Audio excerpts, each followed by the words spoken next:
Hey folks, my name is Lauren, 33, female. Let me get into this tea because this girl used to bully me, but every time I see her now, she looks down or away. I really ruined this girl's life, but she deserved it. So listen up. So the girl in question is my dear sweet sister-in-law, Paris. Let me tell you something, spoiled doesn't even begin to cover it. You see, I married into a pretty wealthy family, and before you ask me how I did it, I honestly don't know. Sometimes I think I'm dreaming and I have to pinch myself every now and then because jumping from living paycheck to paycheck to essentially never having to worry about money again is a jarring experience. I am so grateful. No, but seriously, I met Ricky through an auction I was working as a waitress at. Turns out that he and his friends would attend some auctions while they're completely drunk, and they buy the worst art at the most ridiculous prices just for fun. Yeah, he's that kind of rich. Anyways, we locked eyes, and for some reason he was interested in me. Me, a damn waitress. Crazy, I know. I kept my guard up, of course. I've seen the movies. I know rich people can be snobby sometimes and they like toying with us poor people because I guess it's fun for them to gloat, but Ricky was genuinely interested in me. Maybe we were soulmates in a past life or something. I certainly wasn't complaining. We started dating, and believe me, meeting his family was a whole experience. Everyone seemed nice on the surface, but Paris, oh boy, she took snobbiness to a whole new level. From the get-go, she made it clear that she didn't think I belonged in their elite little world. She would toss these subtle insults my way during family gatherings, the kind that were wrapped in a smile, so if I retaliated, I'd look like the bad guy. Like, I get it. Your family has more zeros in their bank account than I have in my student loans. But that doesn't mean you get to treat people like they're beneath you, right? Oh, you guys, you won't believe what happened. What? A homeless bum had the audacity to look at me. Can you believe it? Like, they need to teach them not to do that. Don't be such a snob. What's wrong with you? You know what? You're right. I should be used to dealing with bookies now, especially with Lauren around now. When are you going to get tired of your little plaything? Hello, I'm standing right here. Unfortunately. Okay, Paris, enough. Quit being such a pain. You're all just mad at me because I'm being honest.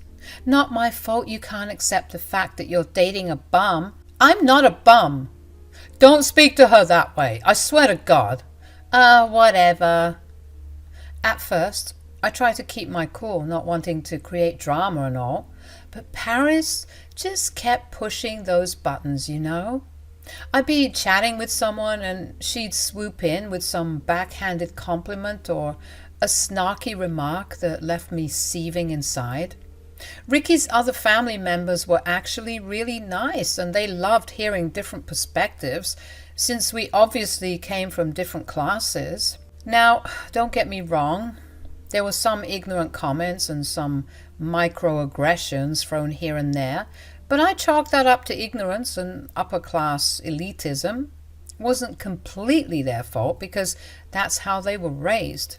Ricky would try the hardest and he had never made me feel uncomfortable, and I was falling in love with him more and more each day. I tried not to let the ignorant remarks affect me too much. I mean, they were trying, right? But when it came to Paris, now that was a different story. She was doing this for fun, like hunting for sport. She knew what she was doing and she was thrilled every step of the way. She really tried to embarrass me all the time, and both Ricky and I were getting fed up. Turns out it wasn't just us. Everyone in Ricky's family was getting sick and tired of Paris's antics. She'd always been a brat, getting everything she ever wanted because she was the youngest, and Ricky's parents would be annoyed with her and her bullying. The last straw came when she ruined my surprise proposal. Yeah, you heard that right. I got robbed of my surprise proposal that Ricky was organizing because she couldn't keep her big mouth shut. She claimed that it was an accident, that she didn't mean to send me that text detailing everything about the proposal and the after party, but we were all calling BS. Ricky was fuming, and he knows his sister better than anyone, so I think he's a reliable source. If he says that she did it on purpose, then I believe him. I tried to smooth things over, telling Ricky that it was fine and that I would say yes 1,001 times, which helped him calm down a bit, but not enough. He told his parents about it, and they were really angry too. They had been talking about cutting her off, at least for a while, so that she could learn to be an adult. But they had never been more serious about it than in that moment. To everyone's surprise, including my own, I stood up for Paris, telling Ricky and his parents that they didn't need to go that far, and that as much as we didn't believe her, there was no way we could really prove that it was on purpose, so they should go easy on her and give her one last chance. They all commended me for being so kind to someone who was so mean to me, and to this day I don't fully know why I did it. Maybe I was just excited knowing that I was about to marry the love of my life. Paris didn't even know that she was about to be cut off and that I stood up for her, which would tick me off a bit more when she would make her rude comments. But hey, good deeds don't go off unpunished. But hey, I didn't marry her. I married Ricky, and he was worth every eye roll and condescending comment from her. We eventually got hitched, and that's when things went from bad to worse. You know how some in-laws can be a bit much during wedding planning? Paris was a one-woman circus of chaos. She had opinions about everything, from the flowers to the seating arrangement, and let's not even talk about the bridesmaid dresses. I swear, she acted like it was her wedding and not ours. We did our best to ignore her, which wasn't too hard because my wedding was immaculate. Honestly, words couldn't describe how beautiful everything was. I had never seen so many diamonds on a dress before, real ones at that. Everything was just perfect, so Ricky and I and the rest of our guests were having a grand old time. But of course, the other shoe had to drop, and Paris had to do what she did best and ruin everything.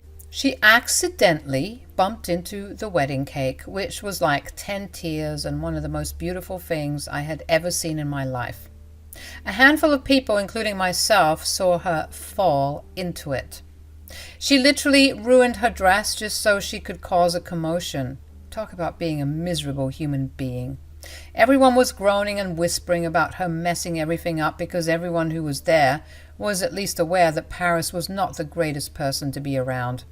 She wanted all the attention on her all the time, like a child, and it got on everyone's nerves. I couldn't contain it anymore, and I burst into tears and walked off, with Ricky and my bridesmaids going after me to comfort me, leaving Paris behind and receiving an ear lashing from her parents and her uncle, who had graciously paid for the cake. When I had calmed down, we returned to the party, and the festivities were slowly starting up again, and Paris was nowhere to be found. Turns out my mother-in-law and father-in-law had had enough, for real this time, and they cut her off in front of everybody. All of her friends, her cousins, some hot guy she was flirting with at the bar. Everybody. Embarrassing. They told her that until she could prove herself to be a decent human being, they wouldn't help her in any way. Which sucks for her, because she was living in their manor because she didn't see a point in moving out. Well, now she had to fend for herself apparently, and she was given until sunset to pack her things and get out and be an adult, since she thought that she could get away with being a nightmare. I thought she was a goner, but to my surprise, she actually had some money of her own. She was smart enough to have some money in her personal bank account, so she bought a pretty big house not too far away from where Ricky and I were living. Strange, but okay. Paris couldn't show her face to us for weeks, feeling humiliated because she thought that Daddy's black card was an irreversible gift, but she got the rude awakening she deserved, or so we thought. You see, even after having that reality check, she was still her sassy and bratty self, acting like she was on top of the world. She obviously didn't apologize, which isn't surprising, but doesn't make it any less disappointing.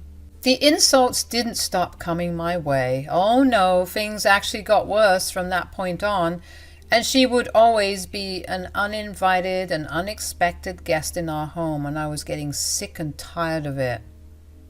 You don't belong here, you know. You think you got my parents under your thumb, don't you? Well, you got another thing coming. They might be mad at me, but this always happens. They get angry, they threaten to cut me off, and then they go back on their word and take me back in with open arms. I'll admit this is the first time they actually went through with it, but you do realize that I'm the reason this didn't happen to you sooner, right? Oh, here we go. Look at you, thinking you're better than me. What am I supposed to be, thanking you now or something? Allowing me to bow to your highness? Paris, you... And just for the record, in case your dumb brain didn't catch it, I was being sarcastic. I'd never bow to a broke peasant like you. From where I'm standing, looks like you're the broke one, sweetie. Oh, please, even when my parents cut me off, I had more money in my account than you'd ever make in your lifetime if you weren't married to my brother. He's wrong about you, you know, and he's going to see it one day. Don't you have moving boxes to unpack? Whatever. Don't talk to me. Paris would come over, especially when Ricky wouldn't be home, just to taunt me and ridicule me some more. I was starting to see why Ricky and his parents had no sympathy left for her. She was such a rotten lady. I couldn't believe half of the things that would come out of her foul mouth. Of course, I would tell Ricky all of the awful things that she would say to me, and Ricky would just get angrier and angrier, telling the workers not to let her into our compound. But she would always threaten them, and they would let her in, knowing that she is family. This would piss Ricky off even more, often firing the workers in a rage, but he knew just how difficult it was to deal with someone like Paris. She could ruin their lives if she wanted to, so I don't blame them for listening to her. I eventually shut her out completely, ignoring her entirely when she would act that way, and that would get under her skin so bad you have no idea. She thrived off of reactions, always wanting to stir the pot, and I wouldn't give that to her. No siree. Months and months went by, and she stopped coming around as often, thank God. It finally felt like I had some peace of mind, until word on the curb hit that Paris would be moving out of the neighborhood. Yeah, crazy, right? And I had to find this info out from one of Ricky's family members. Ricky didn't even know about it, and he was also relieved, but he wondered why. So one evening we decided to knock on her door and find out. It looked like most of her things were packed and ready to go to her new destination. She wasn't expecting us, and she looked a bit thrown off guard, but quickly plastered on a smile as if to let us know that everything was all right and nothing suspicious was going on. Yeah, right, sure. She was acting a bit sheepish, which was definitely unlike her. After a few beats of awkward chit-chat, Ricky finally addressed the elephant in the room and asked her what was going on. Okay, cut the crap, Riz. Why are you moving? You haven't even been here a year. Oh yeah, well you see, the thing is, I don't like it here anymore. It's too ghetto, and you know me. I live for the finer things in life. I can't continue living here. It's embarrassing. What are you talking about? You said you always loved it here. Yeah, well, I changed my mind. What's really going on? Are you broke? What? No, of course not. Okay, then tell us. Wow, Paris, how did you blow all that money in just a couple of months? Well, to be fair, I thought Mom and Dad would come back begging for me to move back in with them by now. I spent all my money on clothes and trips to Dubai to meet Chelsea. Are you serious right now? How was I supposed to know that they were being serious? It's not my fault. So now you're moving out? Where are you going? I'm going to live at Stephanie's house. Wow. A roommate, Paris? That's a new low. It is not low, it's classy and stylish. Trust me. It's like a grown-up sleepover. Everyone is doing it, especially after COVID. It's important, you know, sharing a space with someone. Good for your mental health. Right. And you, don't you dare look at me like that. Like you feel sorry for me. But I kind of do. Well, you shouldn't. You should never forget your place. Paris, come on. I'm hosting a garage sale. Garage sale? For what? It's probably for extra cash.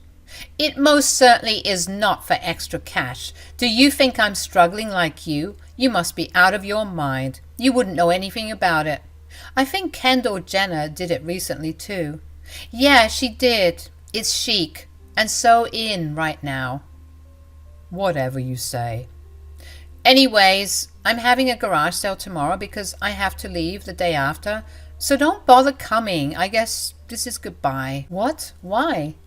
Because, Lauren, one thing you should get through your thick skull is this. You're nothing without Ricky. Paris, can it right now. And you're too broke to afford even my trash. Do yourself a favor. Don't embarrass yourself or me tomorrow, okay? Think of my garage sale like a block party. Oh, wait. You wouldn't know what that is. Okay, we're leaving now. Good luck with your roommate. Don't call us, ever. I told you she isn't going to be my roommate. I had just about enough of my sister-in-law's BS and the way she was treating me. I couldn't believe the nerve she had. She was literally homeless and she wanted to point fingers at me. The next house she moves into better be made of glass, just to show the world how much of a hypocrite she is. Ricky could tell that I was very angry on our way home, and he was asking me what I was thinking. I didn't want to be honest because the truth sounded terrible, but he was my husband and I loved him, so I started spilling my guts. I told him how badly I wanted revenge. I just wanted to do something that would make her shut up and leave me alone. I know she's your sister, but... No, trust me, I get it. He wasn't used to dealing with her lip all the time, saying that she seemed to have gotten worse when I came into the picture. I told him that I wanted to see her speechless, and he said he was on board with whatever plan I was thinking to get back at her because it had been a long time coming. We spent the rest of the night laughing and planning. The next day was Paris's extravagant garage sale. I had seen her post all over social media about how this garage sale was going to be epic. With all the noise she was making on social media, I thought that we would be able to hear the party garage sale from our own home. But there was nothing, just crickets. Ricky was on his way to work and wished me luck with my plan to get revenge on Paris. So after gussying myself up a bit, I got ready to rain on her parade. I pulled up to the block party, deciding to walk here just so I could enjoy the stroll, and she saw me coming up from a distance.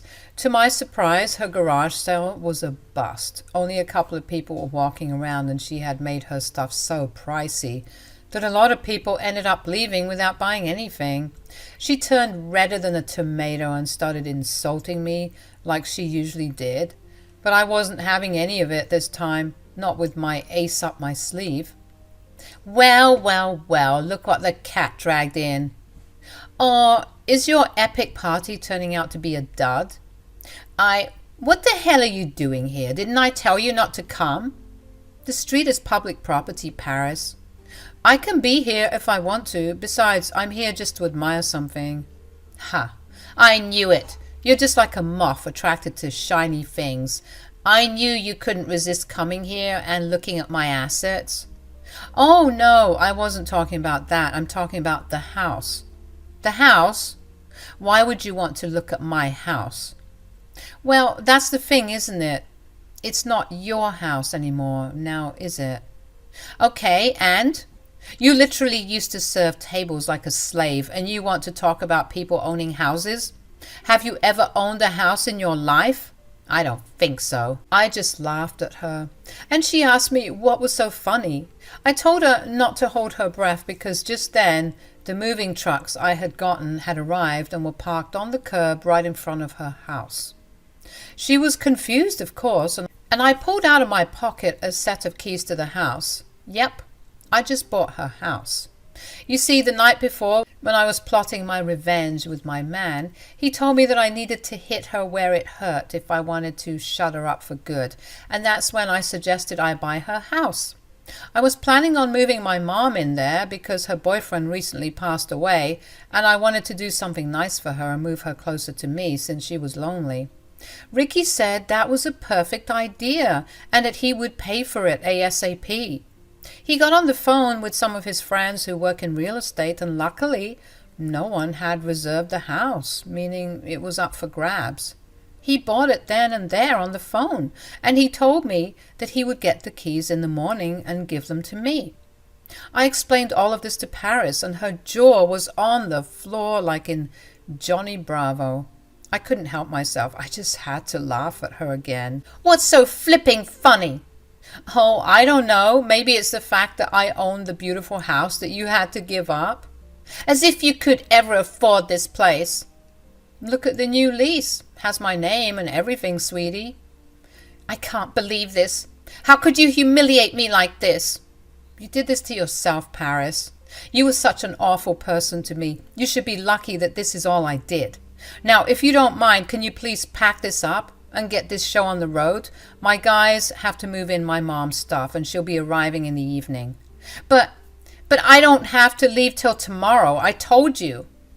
Actually, according to the broker, you should have been out by now, so I can kick you out whenever you want, and I choose right now. Paris was livid. She was so embarrassed. She did exactly what I was hoping and completely shut her trap. She left in a hurry, leaving some of her belongings behind, and I said I would donate them to charity or give them to my mom. Now, it's been about 6 months since that happened, and whenever Paris sees me, whether it's on the streets, at a store, at a family gathering, you name it, she would always dodge me or turn around or look down, a complete 180 degree to her being bold enough to talk all that crazy talk to my face. Funny how the tables turn. Ricky was, of course, over the moon when he heard what went down, and he told me that I should have taken a picture of her jaw on the floor, and I seriously considered it, but I thought that was just rubbing salt in the wound. It felt so good having this authority over her. Now she knows her place. I bet she won't pull that crap ever again. She's still living with her roommate as far as I can tell, and my mother-in-law and father-in-law still haven't budged on cutting her back into the family wealth. So we'll see if she ever learns to change her behavior. Hey everyone, Rosa here, 30, female. Let me spill some tea about how I dodged a bullet and got out of a toxic situation. It's a little crazy, but it's a reminder to always listen to the kids because they might just save your life. Ironically enough, they're smarter than you think, so buckle up for this roller coaster. I met Kurt on Tinder last year. Now, I was kind of giving up on love, you know. I was 2 minutes away from deleting the app altogether, but he swiped right, and I thought, why not? He wasn't my type, but sometimes you got to step out of your comfort zone, right? Well, that was a big mistake, let me tell you. We went on a few dates, and at first he was charming as heck. Made me feel like I was the only girl in the world. Classic love bombing, you know, the drill. But here's the kicker. 3 months in and he's already talking about marriage. Like, hold up, buddy. We just started dating. Can we slow down a bit? He had this whole spiel about us being made for each other and he couldn't live without me. Red flags, anyone? Stupidly, at the time, I was soaking it all in, thinking I was entering my soft girl era and finally getting the love and appreciation I deserved. Thanks, daddy issues. Little did I know a storm was brewing because this was all a part of his plan. Kurt was upfront about having a son and being a widower on his Tinder profile. Points for honesty. I guess the honesty drew me in because, you know, a single dad does his best, not something you see every day. He kept talking about us being a big happy family, and I get it. He wanted a mother for his kid.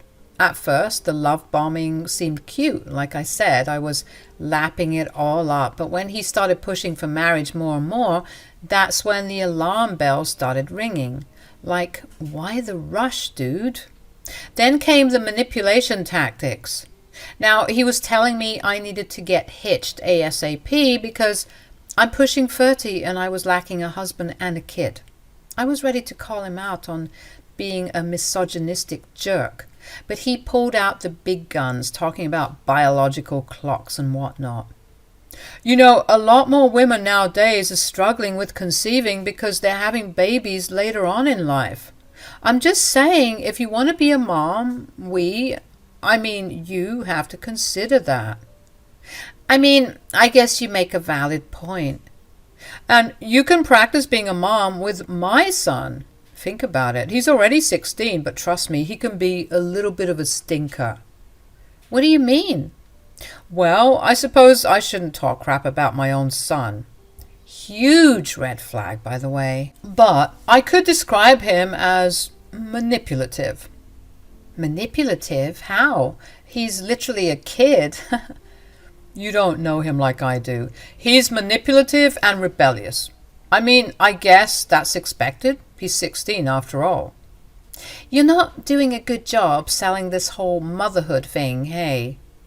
But don't you see? Taking care of Herbert is going to help you out a lot. Kids are always crazy and rebellious like that. So it's better if you handle it now with a kid who isn't in his terrible twos anymore. Yeah, he's a bit of a prick, but it's nowhere near as tough as dealing with a newborn. This'll be a good seg. Can you believe I actually fell for it? Kurt had this way of making it seem like I needed to experience parenting with his son Herbert before diving into the whole baby thing. He painted this picture of how tough it would be, and I bought it hook, line, and sinker. Despite my initial reservations, he kept pestering me until I caved. We'd only been officially together for about 6 months, and everyone around me was screaming, "Don't do it!"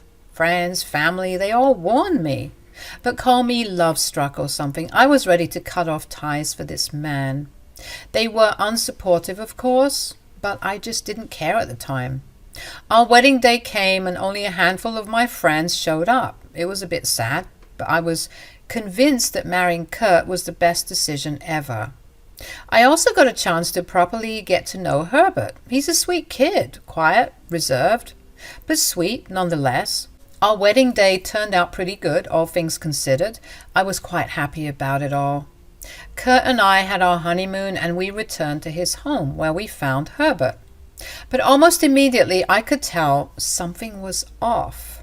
When Kurt got home, instead of greeting and hugging his kid, he immediately started barking orders at him. Herbert, being the shy sheep he was, just complied. It just seemed like a loveless relationship, and I awkwardly tried to play it off sometimes. But when Kurt was being particularly bossy and pushy and mean, I would butt in. Big mistake. "Herb, get me a root beer." "Please." "What?" "I was just saying you could say please." "Don't tell me what to do." Whoa, take it easy. I was just saying, I've noticed you treat Herbert like he's your slave. What did you just say to me? I was just saying that I feel like, you could be a bit nicer to your kid is all. Don't tell me how to parent my kid. He's not a slave, right, Herb? Right, Herb? Right. I'm not a slave. Come on, are you serious? Say one more word. I dare you. I had to button my lip right then and there. I could now see the cracks in the relationship. He had never spoken to me like that before, and I was so shocked and low-key scared. This is how it went for about 2 months or so. I was a bit sheepish approaching Herbert because I wanted to check up on him and see how he was doing. So one day I went to Herb's room and knocked on the door. He reluctantly let me in, and I could tell he was super nervous trying to talk to me. But I was once a shy kid too, and I was determined to get to the bottom of his shyness and break him out of his shell. We had a little small talk. I was trying to get to know him better and ask him about his interests. I could tell that he appreciated the effort, and slowly but surely he started opening up. We spent the whole afternoon playing Mortal Kombat that day, and for the first time ever, I saw Herbert smiling. I could have sworn he even let out a chuckle or two, but maybe I'm reaching. I was really happy. It finally felt like I had an ally in this war zone I called home. You might have suspected it by now, but I was starting to resent Kurt and all the crap he was doing. He became the poster child for wife beaters, your typical emotionally unavailable drunk, always stumbling home and cursing at everyone and everything. A very angry man. I honestly felt a bit catfished. Not by looks, but by personality. He was such a sweet guy at first, and I knew that he could return to that if I just waited for him to get better. But yet again, that was a huge mistake. You see, folks, you can't wait for someone to do better. This was his plan all along, to lure me in and give me a false sense of security so that he could spread his abusiveness. It was sick, and I never expected myself to be in such a situation. And of course, I thought about ending things, on many occasions even, but I couldn't just leave, you know. Things were different now. We were married, and getting a divorce, especially with a man like Kurt, can be very ugly. Plus, I couldn't bear the thought of leaving Herb behind to deal with all that drama. I felt really stuck. One day, I mustered the courage to talk to Herb about some things that were a bit more serious. I was hoping that I could get some incriminating evidence because I couldn't really sue the man for yelling at me and being a bit verbally abusive. I mean, I could, but do you really think the justice system would tend to a case like that? So I put on my big girl panties and got to work trying to get Herb to open up to me. Hey, Herb. Oh, hey, Rosa. How are you? I'm good, thanks. I wanted to ask you a couple of questions, if that's okay with you. Sure. What about? I just wanted to talk about your father. Oh, I don't want to talk about him. Why not? Well, he's just... Suddenly we heard Kurt yelling from behind us, asking us what we were doing and what we were talking about. We both quickly told him it was nothing, and Herb ran to his room, leaving me to deal with Kurt. Thanks, buddy. Kurt was fuming, getting really close and trying to intimidate me. I was a bit scared, but I was also shocked. Like, who do you think you're stepping up to? It was a bit challenging and bold, I'll admit. I didn't know where that strength came from, but I guess you could say I was just tired of the BS. What the hell do you think you're doing? I'm not doing anything. You think you can come here and turn my son against me, huh? I don't know. Do I need to? Excuse me? I'm just saying, with the way that you treat this kid, I wouldn't be surprised if he's already contacted the authorities. Immediately, when I mentioned the cops, Kurt kind of just turned pale and shriveled up a bit. He didn't look so big and scary now. If anything, he was the one who was looking scared. He was backing off, and I knew I hit a sore spot. I didn't know why the cops were such a sore subject for him, but clearly it was. I knew I had a new weapon in my arsenal, and I had to dig a little deeper to find out why Kurt was so triggered by this. Kurt kind of left me alone for a bit after that, still feeling a bit sheepish, I guess. But slowly but surely, as the days went by, he was back to his normal self, being loud, annoying, and mean. About 3 months into being married, Herb actually surprised me because he approached me. Normally, I would be the one asking if we could talk or hang out, but now he was initiating it first. That was great. I was getting through that shell, and I was determined to keep pushing till I found gold, or in this case, dirt. Dirt on his greasy little father. Hey, Rosa, can I talk to you? Sure, buddy. What's up? Well, you know how you asked me about my dad some time ago? I think I might be ready to open up. Oh, really? That's great. Tell me everything. Yeah, Herb, tell us everything. It was like he was Batman or something. Why was he always there, and why was he always in the middle of a breakthrough? We had been had. And Herb looked like he was crapping bricks. He was now stuttering, and I felt like crap because I didn't want to get Herb in trouble, especially now that he was getting ready to open up to me. Kurt started yelling and cursing at Herb, and I could physically see Herb shutting down again. Oh no, all of my hard work of getting him to open up was fading away right before my eyes. Kurt was a real piece of work, I tell you, making his kid feel so small and inferior like that. I had to step in, so I started yelling back at Kurt, telling him to leave Herb alone. Kurt and Herb were surprised by this. I guess they weren't used to Kurt being challenged, and this gave Herb a chance to leave and Kurt to direct his anger at me. "What the hell do you think you're doing?" "I'm talking to my stepson." "You think you're so slick, huh? You think you can just waltz in here and poison my son? What game are you playing at?" "I could ask you the same thing, buddy." "Watch who you're talking to." "You watch who you're talking to. You can't speak to me that way." "Or what? Or I'll call the cops." Yet again, Kurt was cowering at the mention of the police. Very interesting. I was convinced at this point that he had a bad run-in with the law at some point in his life. He'd obviously never opened up to me about that, which is why Herb was the key to getting to the bottom of this. Kurt stomped away, cursing under his breath to hide his embarrassment.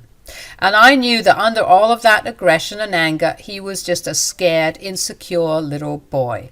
Still, it didn't mean that he could walk around and bully everyone he came across. I had to strike while the iron was hot, and I had to get Herb to open up to me because I was convinced that Kurt was a really, really bad guy. Another month had gone by, and during that time I wasn't pressuring Herb into anything. I genuinely wanted to hang out with him and continue to get to know him better, and he was becoming quite a smiley and happy person because of this. Of course, Kurt wasn't having any of it. He just thrived off of being miserable, I guess, and it was so annoying, like, leave the kid alone. One day I had had enough, so I decided to crush some sleeping pills in his whiskey, and I told Herb that he and I would go out for some boba tea. Kurt was none the wiser, thank God, and he slept the afternoon away like a dead person. Herb also didn't suspect anything. I mean, I couldn't tell the kid that I drugged his dad. He'd been through enough already. I'm sure he was thinking that his dad was just having his afternoon siestas, but little did he know we had all the time in the world to get to the bottom of this toxic cesspool we called home. We arrived at the cute little cafe in the mall that sells the best boba, and I was convinced that Herb would open up to me here, without any pressure from his father. I wanted to start by talking about his mom, which I know could be a sore topic, but I was hoping that a little heart-to-heart would allow him to trust me and realize that I'm one of the good adults, not one of the adults who love bullying kids like his father. "So, Herb, tell me about your mom." My mom? Yes. I'm sure she was such a lovely woman. I would love to get to know a bit about her if you're comfortable with that. Oh, sure. It's been a while since I've talked about her. Dad doesn't like it when I talk about her. Really? Because he told me that he misses her very much. Really? Wow, that's strange. Why is that strange? Because he hasn't spoken about her in years. I mean, just ever since Mom died, he's been really, really bad. He was always like this, but it got worse after she died. He's always been like this? Yeah, I don't remember much because I was like 9 or 10, but he didn't really like my mom. Hey, what would he do? Honestly, she was kind of like you. She was always challenging him and fighting back, and then the night when she died, oh God. It's okay if you don't want to talk about it, sweetie. I can see you choking up. No, I need to get this out. It's been so long, and I'm tired of carrying this weight on my shoulders. There's something I should tell you. What's going on? The night my mom died, they got into a huge fight. She had sent me to my room because she didn't want me to see what was happening. I tried to go to sleep, and I guess eventually I did, because when I woke up in the morning, my dad told me that she had died. What? How did it happen? He never really said. He just said he went to sleep and he woke up and found her dead. Wow, that's really suspicious. I thought so too, but every time I tried to bring it up, he would yell at me. I'm so sorry you had to go through that. You didn't deserve that. I learned that I needed to just keep my head low because no matter what I did, he was always yelling at me. We need to get to the bottom of this, Herb. I can only help you if you help me help you. I can't, okay? I can't do it. You should run while you still can because this family has a whole closet full of skeletons, okay? What skeletons? I can help you, I promise. I'm not going to leave your side. He paused after I said that. It looked like he was trying to hold back tears. Eventually, after a beat of silence, he said this. Well, I guess here goes nothing. He very reluctantly started telling me something very serious. He pulled out his phone and showed me a scanned copy of a police report that was filed by his late mother, Kate. It was detailing a domestic violence dispute that they had, and once I saw it, my jaw dropped. Herb was now getting scared, thinking that he made a mistake showing me this information, but I told him he didn't need to worry and that he could keep going.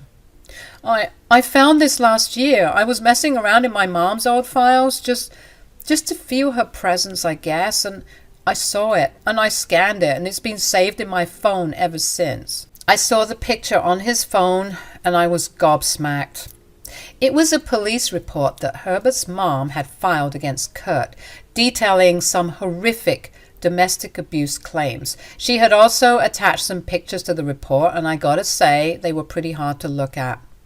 Additionally, it was noted in her file that she had stated if given the chance, he would possibly kill her. I was so shocked.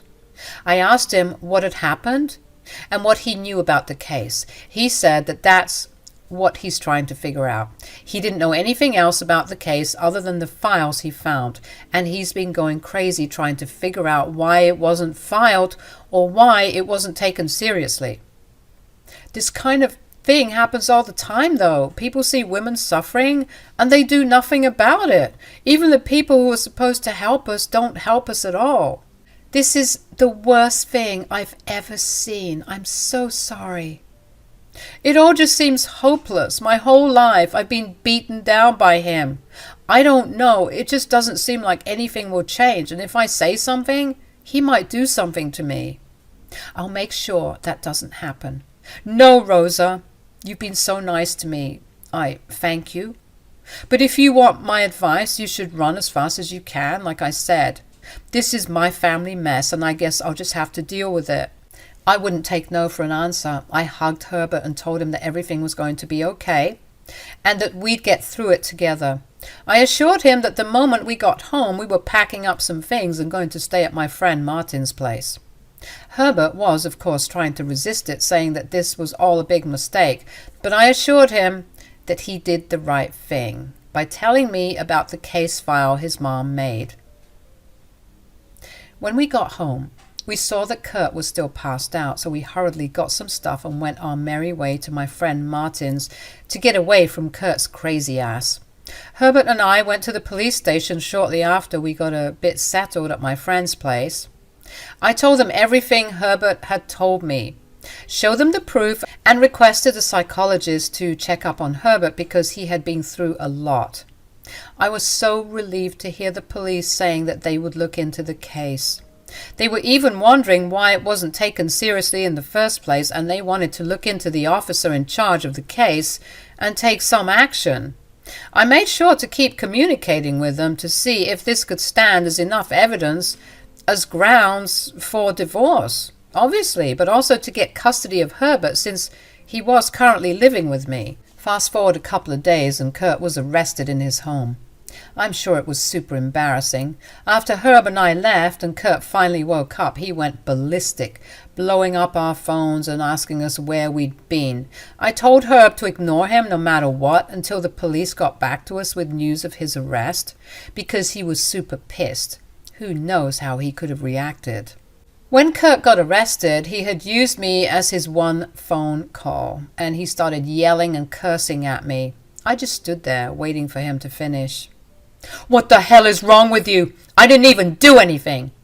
"Yes, you did. You abused your wife horrifically, and you're probably responsible for her death."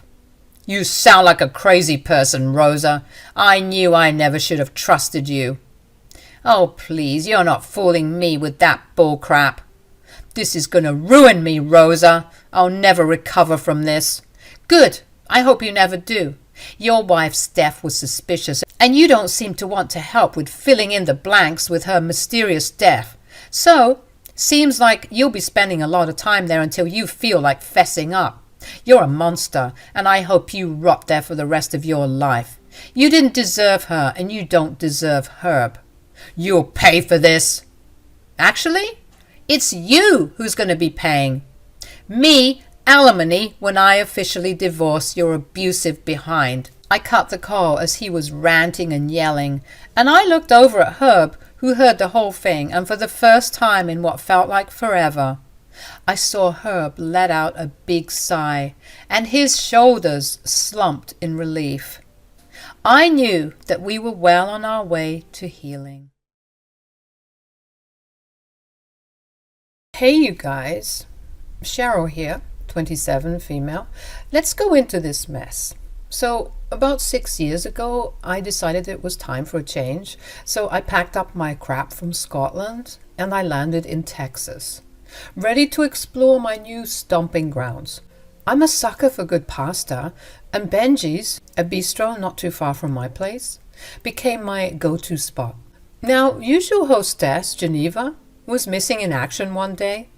I heard she was sick or something, but stepping in to take orders and help manage the place was her son, Tobias.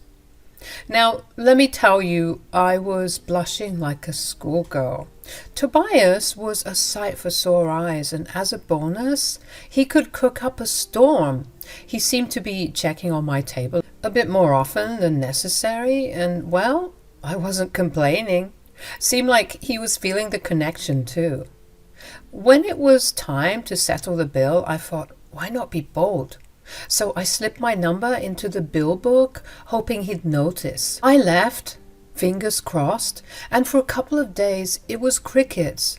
I was almost ready to call it quits and move on with my life. But not long after, Tobias texted me. Apparently, he was caught up taking care of Geneva, and that's why he responded a bit late. I was over the moon. I really liked this guy and was curious to see where things could go. Love at first sight? Maybe not, but Tobias made me believe in possibilities. I was practically living at Benji's by then, just to catch a glimpse of Tobias. The funny thing was that Tobias started pulling extra shifts even when Geneva was back and feeling fine. Suspicion alert. Geneva, being the clever mom she was, caught on. She'd often tease us, making jokes and playing matchmaker whenever she saw a bit of flirting going on. It felt like I was in some adorable rom-com, and trust me, Texas sunshine beats the drab Scottish weather any day. Life was good, and I was glad. You two are just the cutest, Tobias. When are you going to take this lovely girl on a date? Mom, please. Yeah, Tobias, when are you going to take me out? See, soon enough, if I'm lucky. I'm going to hear little pitter-patters all over these floors. Not soon enough. Geneva, Tobias, and I were practically becoming a trio. Sometimes I even helped out at the bistro when they were short-staffed. Life was sailing smoothly, and I couldn't have asked for anything better. Finally, Tobias and I officially went on a date. It was perfect, a picnic in the park, followed by ice cream. During this date, Tobias shared that he took his time asking me out because of a past relationship that left him burned. He wanted to ensure that this time around it was something meaningful and serious. We were together since we were 16, and she just cheated on me with that guy. Woof, that must have been very tough. the toughest. My mom was so mad, she really thought that we were going to get married, you know. And now, well, anytime she sees her picture or hears her name, she scowls. Sounds like she was an awful person. I'm serious when it comes to love, Cheryl. I'm not one to play around, but my mom has been giving me a lot of crap for not being with someone. Why? Tobias went on to share that his mom had some pretty strict Italian roots, and she really wanted a lot of grandkids. Being her only child, he felt the pressure to fulfill that desire. Family was a significant thing for him, and that's why he was serious about finding the one. Curious about why his mom, Geneva, only had one child despite her desire for a large family, I asked.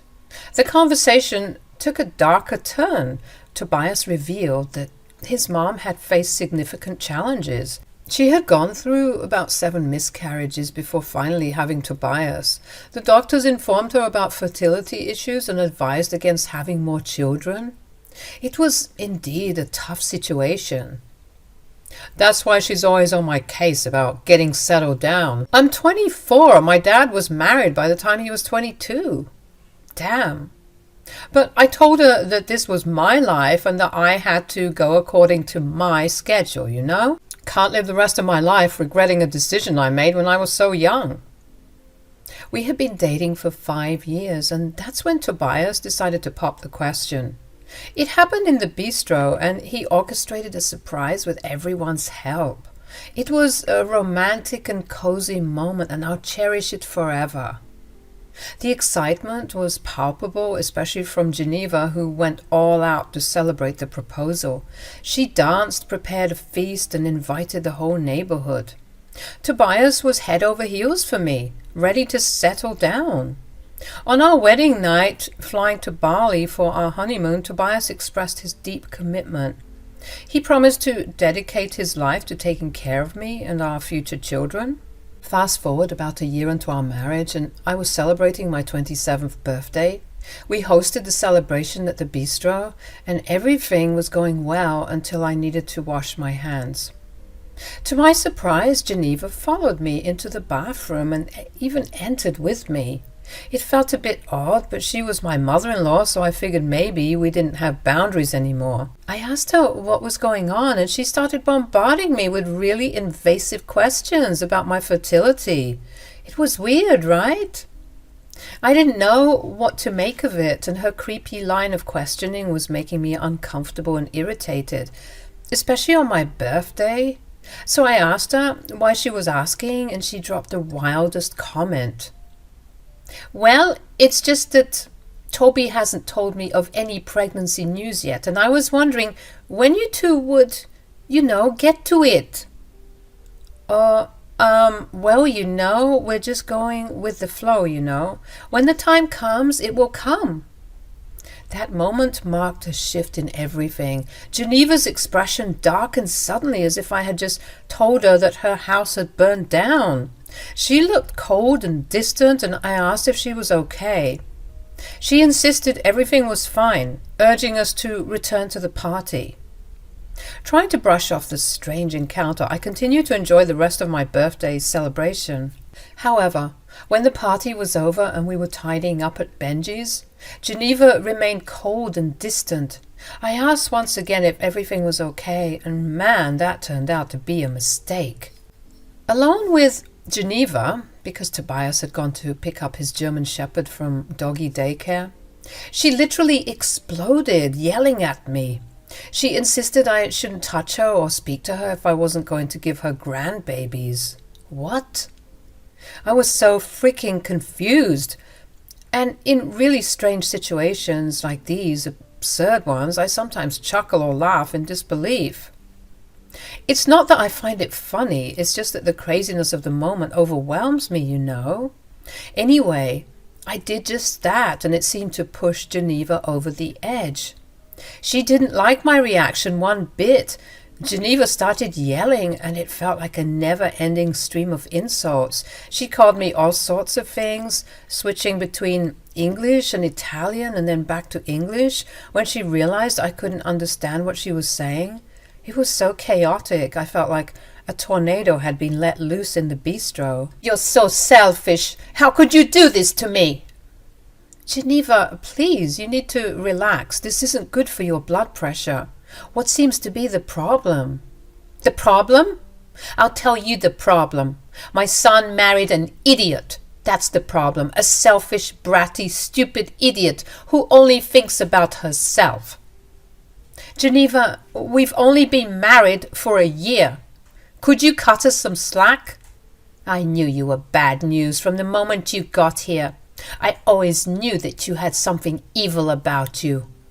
Geneva, you sound like a crazy person. How could you speak to me that way? You better pray to God that I don't force my son to kick you to the curb, you ingrate. It all felt like a fever dream. I even forgot it was my birthday. I couldn't wait to go home and salvage the rest of my birthday with my husband. I planned on telling him everything. I mean, he was my husband. He needed to know everything. But when I got home and found the door locked, I knew he wasn't home. Which was strange because I was expecting him to be home already. Tobias was running late, so I figured I'd make some food and clean the house. 3 hours gone by. He wasn't responding to any of my texts or calls. Panic set in. I called Geneva and she dropped the angry act, genuinely panicking when I asked about him, which made my anxiety worse. We called his friends and his co-workers with no luck. It felt like I was going crazy.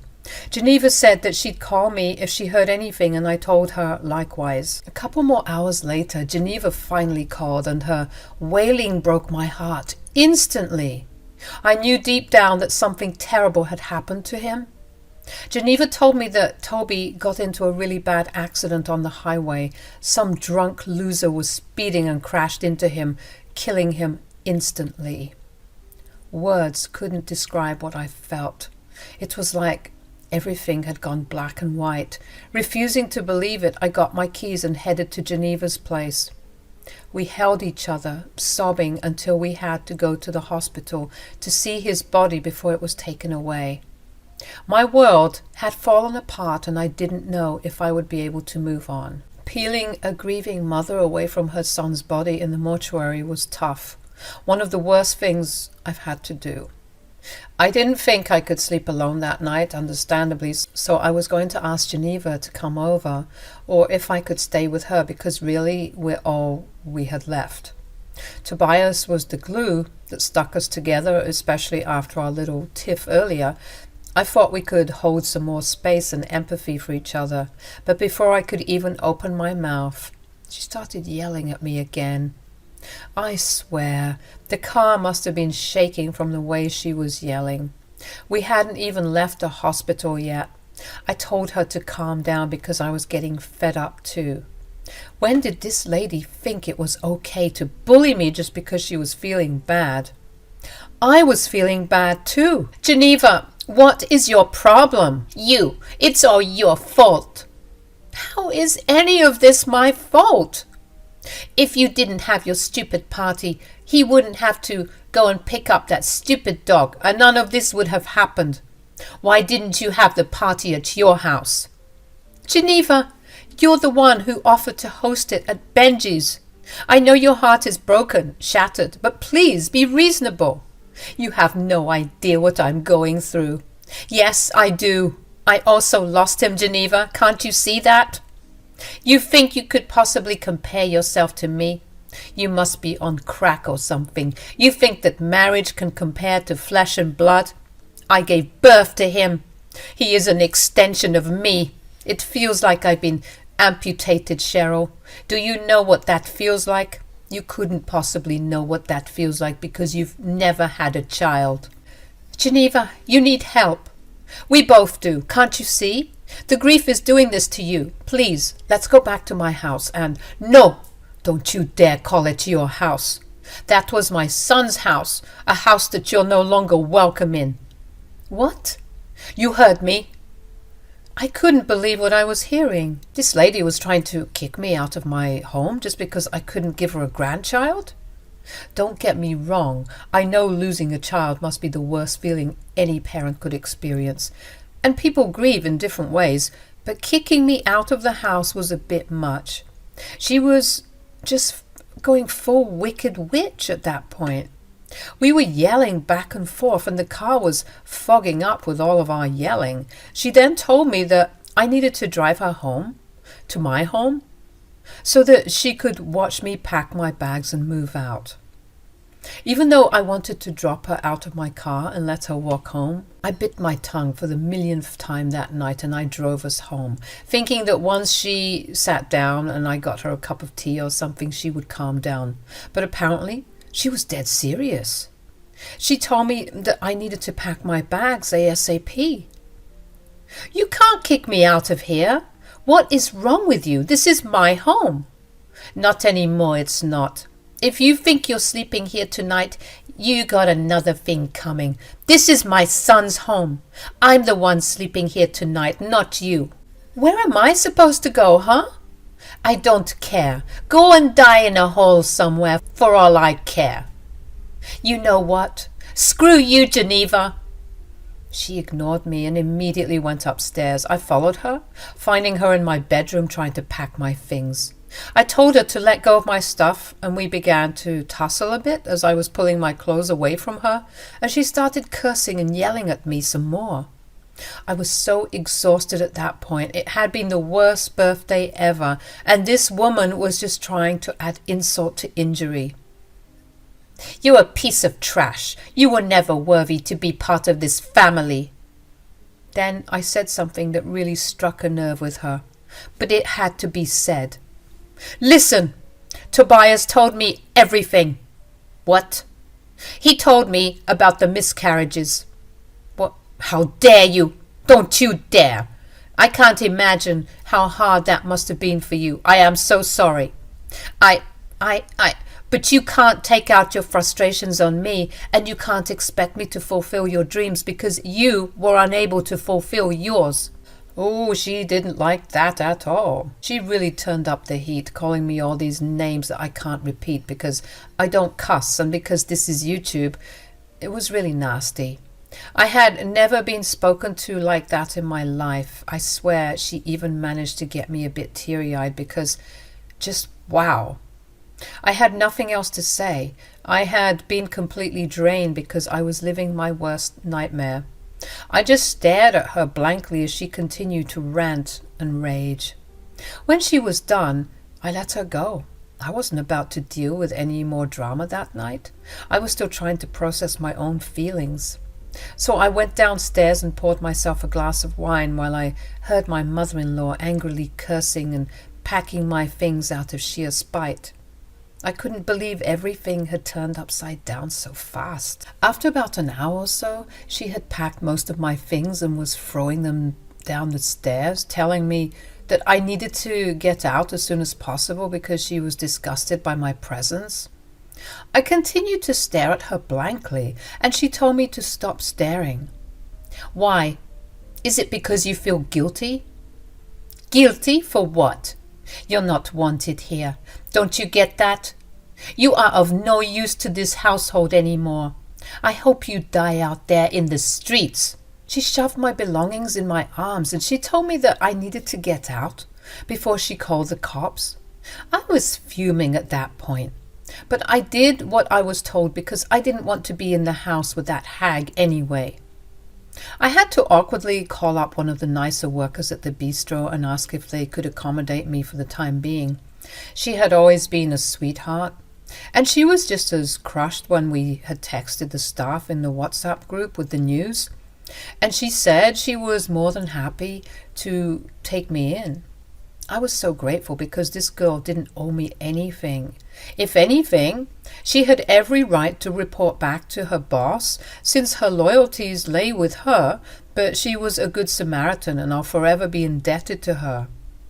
I was so hurt and angry with my mother-in-law. I couldn't believe she did what she did. I spent the next couple of days crying myself to sleep. The tears just wouldn't stop. Geneva didn't reach out and neither did I. I felt like I was owed an apology, but I knew that Geneva wouldn't budge. I was just waiting to hear about the funeral details so that I could pay my respects to my husband and mourn him properly. The funeral was the longest day of my life. It was so hard trying to keep it all together and also battle my mother-in-law, who insisted that I shouldn't even attend the funeral. I mean, could you imagine? Luckily, a lot of friends and family were against it, wondering why she was being so cruel.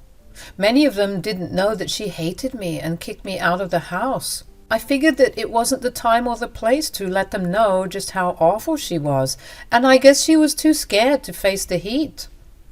So she agreed to let me pay my respects, but she wasn't happy one bit. I had managed to get into a motel that I was going to hole up in for a while. I didn't want to overstay my welcome at my friend's place, so I did just that. 1 week after being kicked out of the house, I woke up with the sudden urge to puke. Now, let me tell you, I have the gut of a goat. I never throw up, even when I'm really ill. So imagine my surprise when I found myself hunched over the toilet and emptying the contents of my stomach as if I drank way too much at a frat party. It was insane. But then something told me that I was pregnant. I laughed it off, but I thought, what if? So I went to the nearby pharmacy, bought 4 different pregnancy tests, and went back to the motel. I peed on all of the sticks and waited for the results, and wouldn't you know it, I was pregnant. All of them said positive, and I was immediately hit with a crap ton of emotions. I'm sure the other motel residents could hear me crying and sobbing and laughing and crying some more. They probably thought I was a crazy woman, but I didn't care. I was pregnant. But I couldn't share this news with the most important person in my life, and my heart was swelling yet breaking at the same time. 3 months went by and I was definitely showing. It was all so surreal. I should have been glowing, and I was, don't get me wrong, but I would be lying if I said my glow would sometimes fade on those particularly hard days. I was doing this crap all by myself with no support, and with a broken heart. I was taking it day by day, trying to cope with everything as well as get myself back on my feet. And let's just say, I was doing pretty well for myself. You see, I was doing some journalism work as well as graphic design to pay the bills.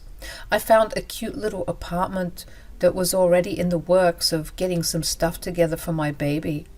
I was set to have a boy, and I couldn't have been happier. I was in Walmart shopping for some groceries, and that's when I saw her. It was Geneva. She had also seen me, and we were locking eyes.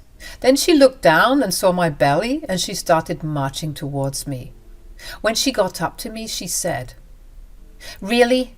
Already? You secretly wanted him dead, didn't you? You're such a... It's his baby." What? "I found out 1 week after you... Well, yeah." Geneva's face started to crumple, and she looked like she had made the biggest mistake of her life. She went in to touch my belly, trying to smile and stop herself from crying in Walmart. But I moved away, getting the attention of some passerby who were probably wondering what was going on between us. Geneva looked hurt, like she was the one who had to suffer the wrath of a crazy woman. Insane. She started begging and pleading for me to come back into her life, saying that this would change everything. I scoffed at her and told her that she didn't even have the decency to apologize for what she did. Geneva tried to play it off like she didn't try to ruin my life, saying that it was in the past and she couldn't admit that she was being a bit overdramatic at times. But that's just because she was grieving.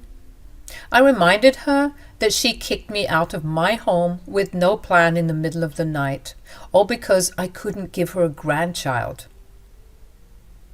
"But look, now you can! You must be crazy if you think I'm letting you anywhere near my son." "Son? It's a boy?" "Yep, and you'll never see him." "You can't do that. I'll sue." "Good luck with that. I'll just tell them how crazy you are. And they'll believe me. I mean, just look at you. Look at the attention you're drawing to yourself." She looked around and noticed the stares growing. Taking a proper look at her, she looked like she hadn't showered since the last time I saw her. Her hair was a bit frazzled, and she had these crazy eyes. I don't care if they're looking. You can't keep my grandchild away from me. Yes, I can, and I will. You're a disgusting human being, and I thank God every day that Tobias didn't get to see who you truly were. Now my only job is to take care of my little one, and that starts with getting him as far away from you as possible. If you ever see me again, it'll be too soon. I hope you have a miserable life, and you feel 10 times worse than I did the night he died. She kept on begging and pleading with me, but I had to cut my shopping trip short just so I could get in my car and drive away from her, because she was following me around like a lost puppy. She even started apologizing, a lot even. But I wouldn't budge. The damage had been done. Hey, I'm Griselda. I'm 36 now, but let me take you back a few years when things got really crazy. I still feel a bit iffy about sharing it, but honestly, it's all because of the revenge plot that unfolded. And I wasn't the one who kicked things off, so I could say everything here is well deserved. Alright, let's dive in. I had a short-lived marriage with this guy named Amon. There was a noticeable 6-year age gap between us, and folks were side-eyeing our relationship from the get-go. We crossed paths during an African dance class where Amon happened to be the instructor. Picture this, I'm 26, he's 20, and the air is charged with some unspoken tension. Amon, the dance maestro, wasn't shy about his interest in me. Extra dance lessons, undivided attention in class, you name it, he was offering it all. Everyone in the class could practically see the sparks flying between us, and the feeling was mutual. Hold on tight, because things are about to get crazier. So Amon and I realized the significant age gap only a few dates into our budding relationship. I almost called it quits, but love had already taken its hold on me. He was saying and doing all the right things, making it hard for me to walk away. We decided to give it a shot despite the age difference. As we dated, everything seemed to be going well until Amon got the worst news. He had to go back to Uganda, his home country, because his parents were very sick.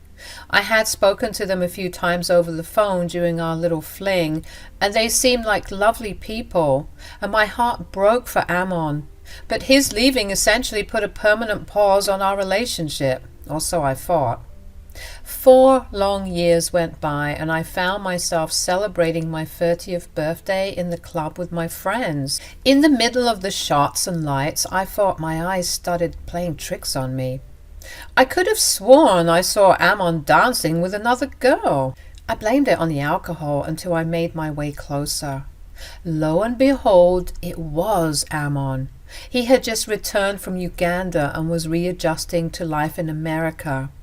What's more, he was planning to move his parents from Uganda to the States to be closer together. This was great news to my intoxicated and love-drunk brain, because his moving back to the States meant that we had another shot at this whole love thing. He told the girl he was dancing with that he would be back later, and we spent the rest of the night chatting it up and catching up. Soon after rekindling our romance, Amon and I picked up right where we left off. It felt as if those 4 years had never passed, and we were still the same people who had fallen in love in that dance class. Amon made all these grand promises about loving me and wanting to marry me, and I was all in. However, there was one tiny problem. He was taking an eternity to pop the question. Time was ticking, and I found myself at 30 with no other marriage prospects on the horizon. I wondered why it was taking him so long. Even after 2 years of being back together, there was no sign of an engagement ring. I started to ponder if he was facing pressure from his parents back home.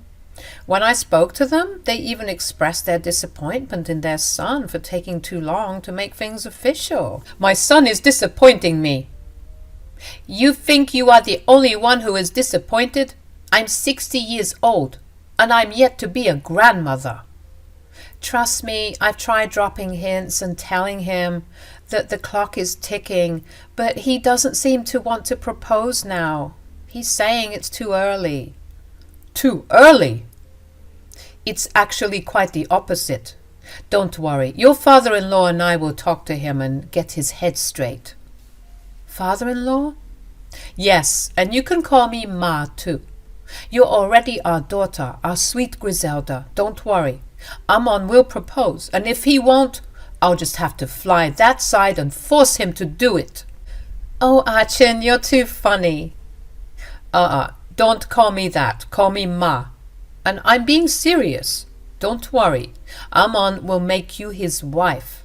And he will make us all proud. Just be a bit patient, darling. Akello and Achin were really sweet. They even hinted at their desire for grandbabies, but being traditional, they expected us to tie the knot first. The pressure was mounting, and we were all waiting for Amon to finally pop the big question. However, 3 more years rolled by, and I had reached my breaking point. I couldn't take it any longer. So I straight up asked him if he was serious about wanting to marry me. All he had to offer were excuses. Babe, you know I don't have money right now. Let me make some money. And I'll give you the best wedding you could ever dream of. I promise it will be worth the wait. You've been saying this for 5 years now. I'm fed up. If you won't marry me, I know someone else will. Don't say things like that, babe. I know you're angry. Please be a bit more patient with me. I've been patient with you. We all have. Haven't your parents talked to you about it all? Trust me, they won't stop blowing up my phone. You see, all of my friends are married with kids. I'm the only one left behind. Just give me some more time, okay? I promise it will all be worth it in the end. As I approached my 36th birthday, I made a promise to myself. If Amon hadn't popped the question by then, I'd leave. For good. I vented my frustrations to my friends, of course, not realizing that Amon might have overheard me or been eavesdropping. Lo and behold, not long after venting my ultimatum to my friends, he decided to finally propose. Interesting. The proposal itself was quite basic, certainly not worth all those years of waiting. At the time, though, all that mattered was the relief of finally Amon really seemed to have a change of heart at the last second, and he was now eager to get married. A full 180, if you ask me. Instead of the lavish wedding he had promised, he suggested a quick courthouse ceremony, insisting it would be more romantic with just the 2 of us. To say I was disappointed would be an understatement. I never saw that coming. You made me wait all these years for a courthouse wedding? You can't be serious. It's just for now, babe. You'll have a proper celebration in the future. I just can't wait to officially be married to you, that's all. But what about my friends and family? They want to see this too. And they will. Once we get settled down and once my parents are able to live here for good, we'll have the biggest wedding celebration this country has ever seen. I'm starting to resent you, Amon. And I'll work every single day for the rest of my life to get you to trust me again. But please, let's do this now. I love you, and I can't spend another day not calling you my wife. So we went through with the courthouse wedding, and as expected, it was as lifeless and soulless as I had imagined. Amon seemed to be the only one excited while I stood there waiting for it to be over. Amon saw just how unhappy I was and decided to make it up to me. He surprised me with a trip to Fiji for our honeymoon. I was over the moon. Fiji had always been a dream destination for me, and he knew it. It struck me that he was willing to splurge on a trip to Fiji, but not on our wedding. Then again, what were 2 flight tickets compared to a grand wedding? I decided to let it go and fully be present for the gift that he gave me. As we embarked on our journey to Fiji, the spark we had lost seemed to be coming back. Our honeymoon was beautiful, and we did all the typical couple things on vacation, strolling along the beach, enjoying romantic dinners and soaking in the sunsets. It was beautiful. I never wanted it to end. I was well on my way to forgiving my husband if he kept up this effort. Our 3 weeks in Fiji were magical, and I was starting to believe that maybe we could make our unconventional marriage work. However, duty called and Ammon had to cut our honeymoon short due to some pressing matters back home. The day of our departure arrived and we were at the airport waiting for our flight when Ammon suddenly had a case of the runs and rushed to the airport bathrooms. Gross, but he had to do what he needed to do. I waited for him, but after about 30 minutes I started getting worried. I began frantically searching for him, realizing that we might miss our flight because he was nowhere to be found. I asked the men entering and exiting the bathroom if they had seen an African guy wearing all black in the stalls, but no one had any information. I kept calling him, but he wasn't picking up, and panic started to set in. It was literally 5 minutes before we were supposed to board the plane when I finally received a text from him, and I almost dropped my phone in shock. "This marriage was a mistake. I'm sorry, but you have to go back home alone. I'm done with this. Don't contact me or my parents ever again." What? Are you serious right now? I tried my best to contain myself and keep my cool in the airport, but how could I? It was so humiliating. Feeling stupid and frantic, I ended up missing the flight altogether because I was continuously calling Ammon, looking for him, or just a coherent answer. But nothing. All I got was nothing. A couple of airport staff members approached me asking if I was okay because they could clearly see I was distressed. They probably thought I had aerophobia or something. I assured them that I was fine, but deep down I was anything but. After pacing what felt like the whole airport, trying to gather myself and my thoughts, anger started to bubble up inside me. This guy wasted my time, and for what? I had no idea. I wasn't just going to sit by and do nothing about it. So I did what any sane person would do. I booked a flight to Uganda to meet his parents. Well, not technically. I had to book a couple of connecting flights, of course, but eventually I arrived in Uganda, leaving behind Ammon's luggage at the airport, since he wanted to leave me stranded there. I guess he didn't care much for it if his plan was to ditch me there anyway. What a scumbag. I already knew where my mother-in-law and father-in-law lived, as they had mentioned Kampala every time we spoke, and they had shared their address because I was supposed to visit them sometime soon, actually. However, they weren't expecting me this soon.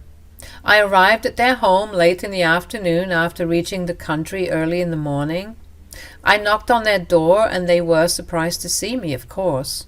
But they welcomed me inside. I broke down crying, telling them everything that had happened.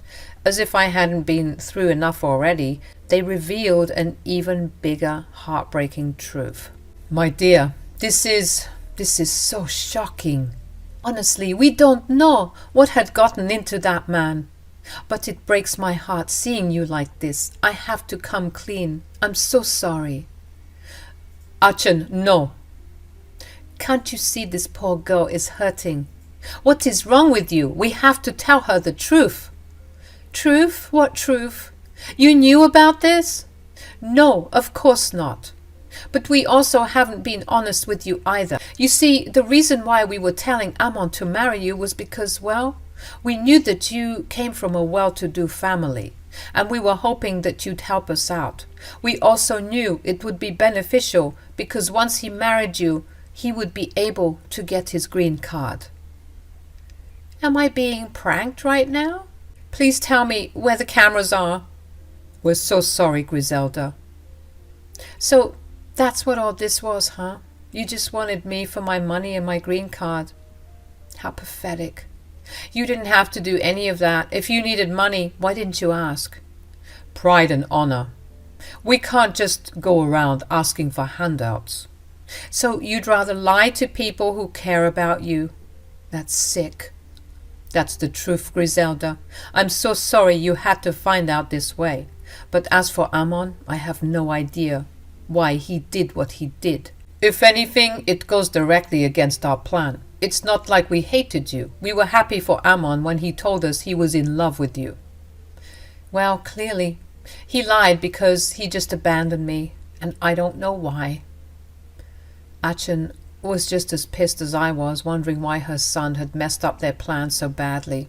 She said she would call him, but I told her not to let him know that I was in the room because I wanted to know everything. Achin and Akello agreed, both already feeling pretty bad for duping me. When Ammon's mother called, he picked up instantly. Clearly, he couldn't do the same for me. I think I called him like 10,000 times and there was complete radio silence, but he was all of a sudden available when his mother called. Despicable. They greeted each other and Ammon asked why his mother was speaking in English, but she didn't want to answer him. Instead, she just started yelling at him, demanding to know why he did what he did. Why did this girl tell me that you left her at the airport? What? She talked to you? Crap. I told her not to talk to you. Where is Dad? I'm here, son. What's going on? Nothing. Nothing is going on. It was just a prank. Yes, it's a prank. Really? Then why haven't you answered her calls? What are you doing, Ammon? I can explain everything. Just give me a chance. As if the stars were aligning, I got a random barrage of texts coming from my Instagram. It was a lady named Jessie, and she sent me paragraph on paragraph about how she knew Ammon. Not only did she know Ammon, but she was married to him, and they had 2 kids together. Jessie from Kenya apparently had moved to the States in 2014, the same time I had met Ammon. She told me that they were together for 4 years, got married, and had their babies during that time. She then told me that she was only now finding out about his secret affair with me, and she wanted some more details from me, telling me that we could work together to figure out this mystery and also attack Ammon with the truth. I took a couple of minutes while my in-laws were arguing with their son, asking them why he left me, and in typical Ammon fashion, he was struggling to come up with a good excuse. I felt like I was going numb, like I was leaving my own body because I just couldn't believe what was happening. This revelation was such a shock to me, and I was pissed at everyone all over again because I thought Akello and Achin were still lying to me. How could they know about this and not tell me about it, when we had just discussed the importance of being honest because I was the victim in this situation? Even though my plan was to keep quiet on the call, I was so mad that I burst out shouting. Listen here, you dirtbag, I know everything. Who the hell is Jessie? Jessie? Griselda, where are you? How did you... Jessie? Don't act surprised, Akello. I thought that we were being honest with each other, but clearly I was wrong. What are you talking about, dear? Why the hell wouldn't you tell me about his wife? Wife? Oh no. What wife? I can explain. You're telling me that you guys didn't know? Know about what? I started reading out the text messages I got from Jessie, and I watched Akello and Achin's faces drop as they realized that their son had been lying to them. What the hell is this, Ammon? What is going on? I was going to tell you. Just so you know, being married to 2 people at the same time is illegal, Ammon. You're going to pay for this. For everything that you've done to me and to Jessie, apparently. I mean, what the hell is wrong with you? What sort of a person lives 2 lives? Hold up. Wait a minute. Married to 2 people? Who's the second person? What? Achin, it's me. Me and Ammon got married last month. Last month? Nobody told us about it. Really? He told me that he told you guys. Well, what are we supposed to expect from a liar? Well, it looks like lying runs in the family. Griselda, that's not fair. We didn't mean to hurt you. We didn't know about this Jesse, or the fact that you guys are married. Amon, why didn't you tell us? What happened to the plan? And who is this Jesse? You were married for 4 years and you didn't tell us? And I don't see why you wouldn't. You were literally here in Uganda taking care of your sick parents and... Sick? Who was sick? Oh, great. So you lied about that too. Why am I not surprised? You should get an Emmy or something. What is this about sick parents? Your lovely son over here told me that he had to leave America to come and take care of the both of you, and that's why he was gone for 4 years. So not only did you lie to us, but you included us in your other lies. You wished sickness upon us. Your own parents. Guys, please calm down. I can explain everything. Like hell you will. You will book a flight right this instant and tell us why you did this foolishness. Don't bother. I'm going to go home and I'm going to report your sick son for all the crap that he has done. I should report you two as well, but honestly, I don't feel like going through all the trouble, with this being an international case. So I'll settle for this instead. See you both in hell. And Amon. Yes? See you in court. I had to push past both Okello and Atchin because they were begging and pleading with me, telling me that I needed to forgive them, but I was so angry. It was all too much happening at once. I stayed in the hotel room that night crying the night away, asking God why it had to be me. The next morning, I was on my flight back to Florida, trying to pick up the pieces, but everything felt so empty. Amon's phone apparently started working again because he was calling my phone non-stop. Obviously, I ignored every call. I couldn't deal with the lies and the pain anymore. I had left Jessie on read, forgetting to get back to her, but also not being in the right headspace to do so. I told Jessie everything about the green card, about the honeymoon, and how he had disappeared for those 4 years. Jessie got back to me almost instantly, telling me that he was still in America during those 4 years, but he was in Colorado instead of Florida. All the while, Amon hadn't stopped calling me. I was getting sick of him calling, so I picked up the phone and said, What? What could you possibly want from me now? You ruined my life. Please, you have to listen to me. I don't have to do anything. You're a scumbag, and like I said before, I'll see you in court. You can't do this. They'll take away everything I've made for myself. My kids, what about my kids? Screw those kids. You couldn't even give me any children, yet you are walking around town with 2 kids to your name. You're twisted. Please, Griselda, you have to help me. My parents are saying they're going to disown me. They don't want to be associated with the case. Oh, how lovely. That means no one is going to be associated with your lying behind, including those kids who deserve a way better father than you could ever be. Please don't do this. Please, can I come over? I'll explain everything.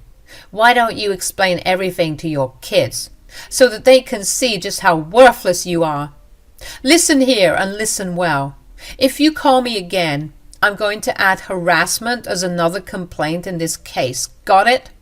You've wasted basically 10 years of my life. And you think I'm going to let you get away with it?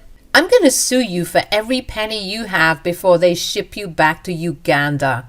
Now don't call me again. I hung up the phone, but of course Amon kept calling and texting, begging me for mercy because he didn't want to lose his kids. He should have thought about that before getting married to 2 people and trying to live a double life. I'm currently waiting for my case to be dealt with, and I'm suing him for bigamy, loss of enjoyment of life, as well as harassment. I'm going to get paid because I deserve this compensation. Me and Jessie are even planning on meeting up so that we can discuss our lawsuits together. It's been weird, but I'm low-key bonding with this girl, even though I should hate her in theory. I guess misery loves company, and who better to lick my wounds than someone who's going through exactly what I'm going through. She even has it worse because she has 2 kids she has to break the news to. Woof, I would hate to be in her shoes. According to Achin and Akello, they're very serious about not wanting to contact their son, saying that he has brought shame to their family and that welcoming him home will be embarrassing because apparently word of this has traveled fast in Kampala, with people staring at Akello and Achin when they're walking about town. Serves them right as well, because they weren't completely innocent in all of this.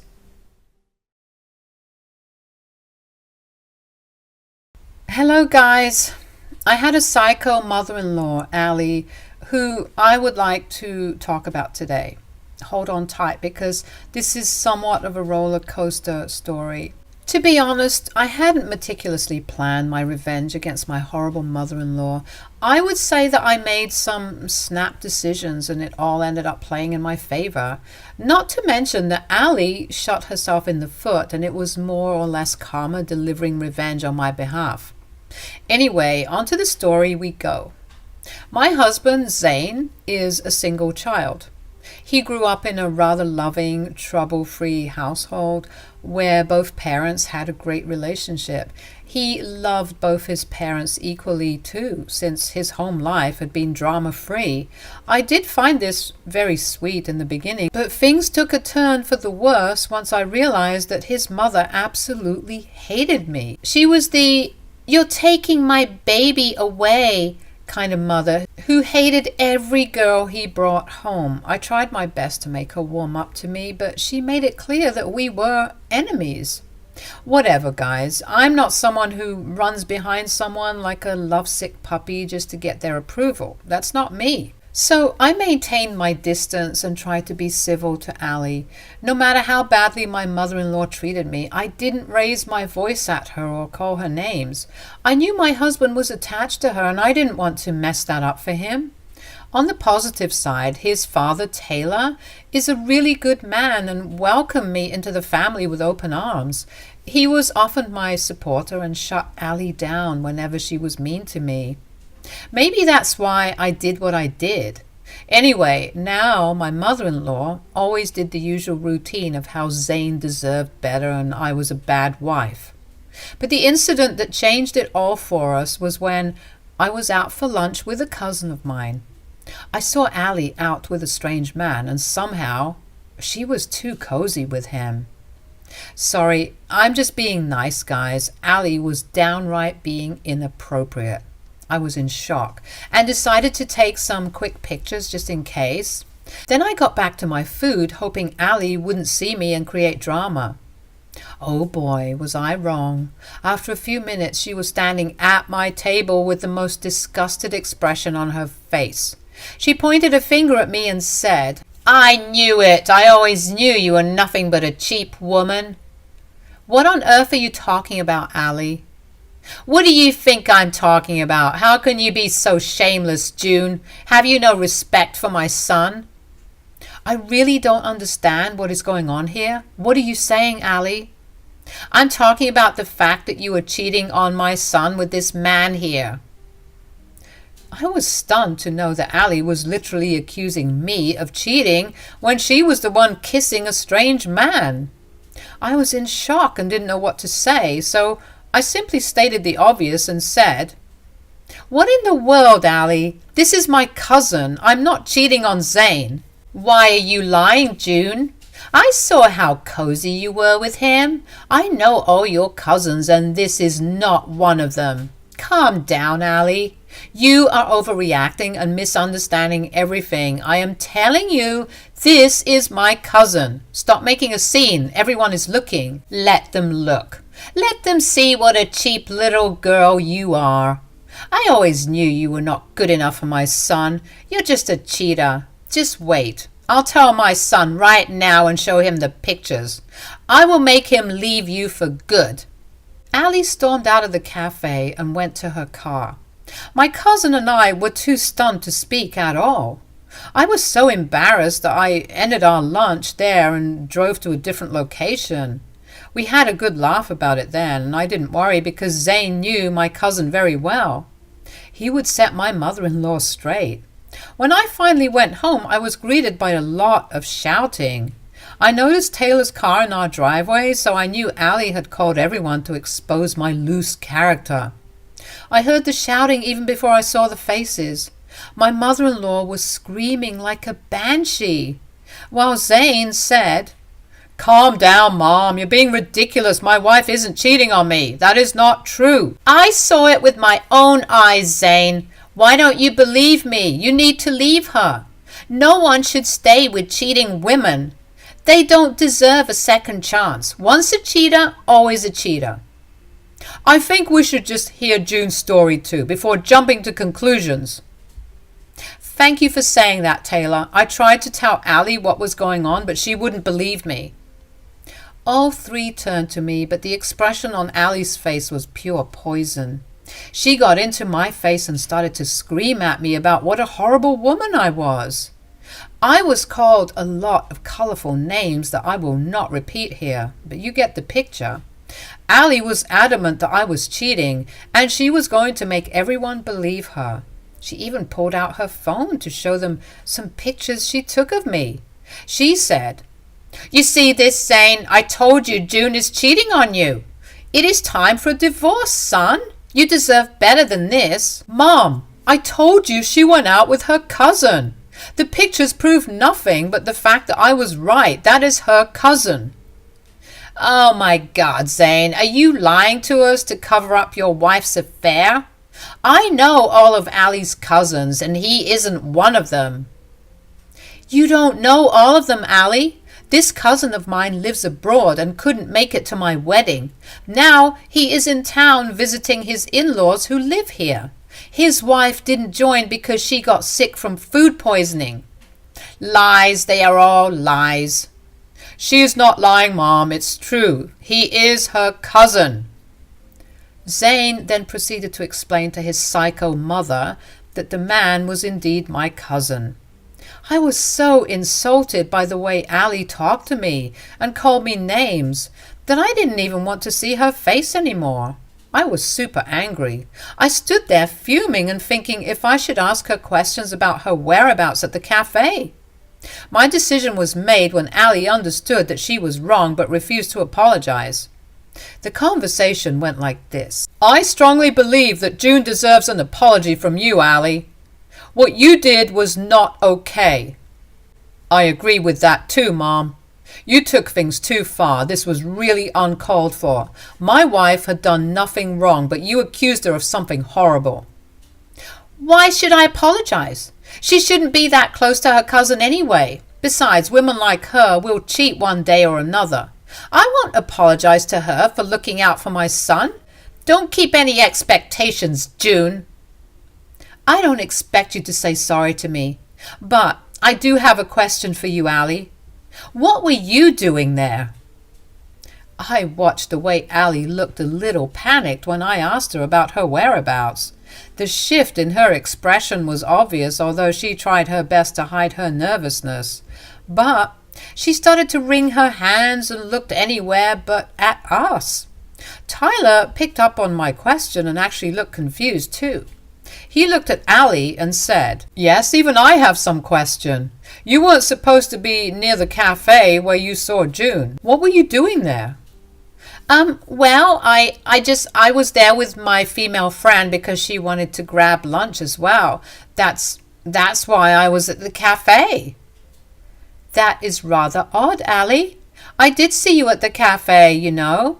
And there was no woman with you. In fact, there was a man with you I didn't recognize." Allie's face went as white as a ghost when I said that. She was now visibly shaking since all eyes were on her. I noticed how Tyler raised his brows to his head and looked really shocked by the revelation. He looked at Allie and said, "What is she talking about, Allie? I thought you were out with your female friend. Why is June saying that she saw you with a man?" "She's lying, Tyler. She's just lying to ruin my reputation. She is upset at me and is trying to take out her anger at me by lying." "So you're saying that there is no way June saw you with a man? Or that you never went there with a man?" "Absolutely, Tyler. I always knew June was a big liar. I bet she's lying about the man she was with too. Maybe she is having an affair with him. I couldn't believe that even after everything she was saying that I was a liar. It was absolutely ridiculous because she was the one cheating and not the other way around. I was so mad that I couldn't stop myself from questioning her about the man. I knew there was a possibility that Allie and Tyler had an open relationship or something. But Tyler's reaction and Allie's shameless lies made me suspect that she was indeed cheating on my father-in-law. At that moment, I knew I had to tell everyone the truth about Allie. I didn't want Tyler to unknowingly get cheated on, so I looked at Allie and said, I can't believe you're trying to paint me as the villain again. Despite all the explanations, you are still calling me a cheater. Maybe you are just projecting on me, Allie. Listen to me, June. I will tell everyone that you're lying. I will not let you ruin my reputation or my marriage. That's funny coming from you, Mom. You didn't think twice before accusing my wife of cheating. How do we know you were not the one lying? She has absolutely no proof that I was with some strange man. This is ridiculous. She can't prove it because it's a lie. So that's what was making her so comfortable in lying and then accusing me of doing the same. She thought that I didn't have proof of her lies. Allie thought there was no way I could convince everyone that she was doing something wrong. But she was mistaken, since I did have proof of what she was doing. I smirked at her and said, Actually, I do have proof that you were with some man, Allie. I have plenty of pictures of you being super cozy with someone. What? Do you have pictures? Why are you stammering now, Allie? I thought you said June was lying. You stuck to your version of going out with a female friend. June, do you really have proof? Yes, I do, Taylor. She isn't the only one who took pictures at the cafe. I did too, and I can show them to you right now. Yes, I would like to see that, June. I'm curious to know who is actually lying. There's no reason for that, Taylor. Don't you trust me? I'm telling you there was no man. You don't get to make those decisions for me, Allie. If you have nothing to hide, you have no reason to worry. June, show us what you got. Allie tried to protest and stop me from showing Taylor any pictures. She even started to cry and accused Taylor of not believing her or doubting her. But everyone could see that Allie was crying because she knew she had been caught. Taylor remained stoic as I handed him over my phone and showed him the pictures. His eyes shot up to the sky when he saw the pictures I took. Taylor immediately whirled around and gave Allie the most shocked look I have ever seen on anyone. He then said, What on earth is this, Allie? You have been seeing your ex again? After I repeatedly told you not to do it? It's not like that, Taylor. I just met with him today because it has been a long time. There's nothing inappropriate going on. You have to believe me, Taylor. How do I believe you when I can see you hugging and kissing your ex? You did this again, Allie. Now I'm sure there was something inappropriate going on when I first caught you. My husband and I were stunned to hear what Taylor just revealed to us. Apparently this wasn't the first time Allie was caught doing something inappropriate. The man she met up with was her ex, and she had some kind of an inappropriate relationship with him, even after being married to Taylor. We were in shock. Zane was so much more shocked that he said, What? Mom had done something like this before? Yes. I'm sorry to say this, but she has sent inappropriate texts to him before when we were married. When I discovered it, she cried and said that it was a one-time mistake and they didn't do anything. I had been stupid enough to believe it and give her a chance. Looks like I was wrong. She had been cheating on me with him. Oh my God, Mom, how could you do this? Then you accused my innocent wife of being a cheater? June was right. You were just projecting because you have been cheating yourself. No, I'm not cheating. I swear I'm not cheating. I was just doing this as a friend. There was no cheating involved. Is that so, Allie? Then show me your phone. And God help me if I see you deleted all texts between the two of you. What? You want my phone? Yes, give me your phone right now so that I can see what you did. If you don't show me your phone or confess, I will leave you. Allie started to increase her crying at that. She was borderline hysterical the moment Taylor talked about leaving her. She begged and pleaded with him not to do that to her. Taylor remained unmovable and only kept asking to see all the texts between her and her ex. In the end, Allie ended up confessing everything. She was indeed having an affair. She had an affair the last time Taylor had caught her. But she got scared and broke things off with the guy immediately. Then apparently they had reconnected when the ex moved to their new city and the two started their affair again. I was disgusted by Allie and heartbroken for Taylor. He had been cheated on and betrayed by his wife, who he loved a lot. It was simply incredibly painful to see him crushed like that. Allie, like the stupid woman she was, kept crying and asking Taylor for forgiveness, and Taylor remained silent for a while, trying to process what he had just heard. Even Zane was having a hard time digesting what his mother had said. My mother-in-law kept crying hysterically and said, "Please forgive me, Taylor. This will never happen again. I swear on my life." "What's the use of saying that, Allie? You said the same things last time and you still went back to that ex of yours. Why should I believe you?" "I won't do this again. This time I will be the perfect wife, Taylor. Please, just forgive me this time. Zane, please tell your father to give me a chance. I can't live without him." Allie tried to recruit Zane to her team and use him to manipulate Taylor. She thought that maybe her son would take her side and support her. After all, no one wants to see their parents divorced, right? Well, Allie was kind of banking on this, so she didn't expect my husband's answer. He said, "Why should I do that, Mom? You should have thought about the consequences of your actions long back. Didn't you just tell me to leave my wife because she is a cheater? Why don't the same rules apply to you?" "I'm sorry for what I said, Zane. I'm really sorry. Yes, I was just projecting, but I was truly looking out for you, son. I made some stupid assumptions. I'm sorry. I will even apologize to her." "Oh, no, Allie. I don't want a fake apology from you just because you got caught while trying to ruin my marriage. I will support whatever Taylor decides. He deserves someone who truly loves him and not a cheating wife like you." Allie was verbally attacking me because I chose to support Taylor instead of her. Why would I want a nice man to be shackled to a cheater like her? Even Zane didn't want to speak on behalf of his mother. My husband was right. She was the one who said cheaters shouldn't be given a second chance. She had a second chance and blew it anyway. The double standard that Allie was displaying was truly laughable. "How dare you say that, June? Are you trying to break up my marriage?" "Don't blame my wife for your actions, Mom. She isn't doing something that you didn't do to her. In fact, she did the right thing by exposing you so that we would know the kind of cheater you are. Just like June, I will also support Dad in whatever he decides." "What? You will support him too?" "Yes, I will support him. Dad, I would actually suggest that you leave her.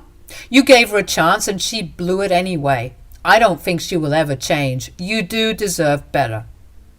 "You know what? You're right, guys. June, thank you for opening my eyes and telling me the truth. I do deserve better. I think I will proceed with a divorce. I will get a lawyer involved soon. We're done, Allie. I'm never forgiving you again." Those were some of the last words Taylor said to his wife that day. Allie almost had a mental breakdown when she realized that her husband was going to leave her. She kept begging and pleading, groveling at Taylor's feet. She kept on making a scene until all three of us were tired of her drama, so Zane took the initiative to kick her out. Ali did refuse to leave, but I threatened to call the cops, and that had her out fairly soon. In the events that followed, Ali ended up being kicked out of her home. It was Taylor's ancestral home that he got from his parents, so Ali had no claim to it. She was forced to find accommodations at her friend's place, and she didn't have many friends anyway since they refused to talk to her anymore. We stay in a rather conservative town where cheating is considered a big sin. So naturally, a lot of people judged Ali and isolated her. Even at work, she was being ostracized and there was nothing she could do. Taylor and Zane had gotten immune to her tears, so no one came to her rescue. Taylor and Ali did get divorced in the end. Ali tried to fight, but her lawyer shut her down as soon as he was informed that infidelity was involved. In the end, they made out an out-of-court settlement because Ali didn't have money for a court case. Taylor has been freed from that disgusting human being and is actually happier than before. Zane and I have decided to go no contact with his mother because of her antics against me and the cheating. We were done and didn't want any more drama in our lives, so Ali ended up nuking her marriage while trying to mess up my life and end my marriage. Karma does come back, guys, to haunt you. Always remember that.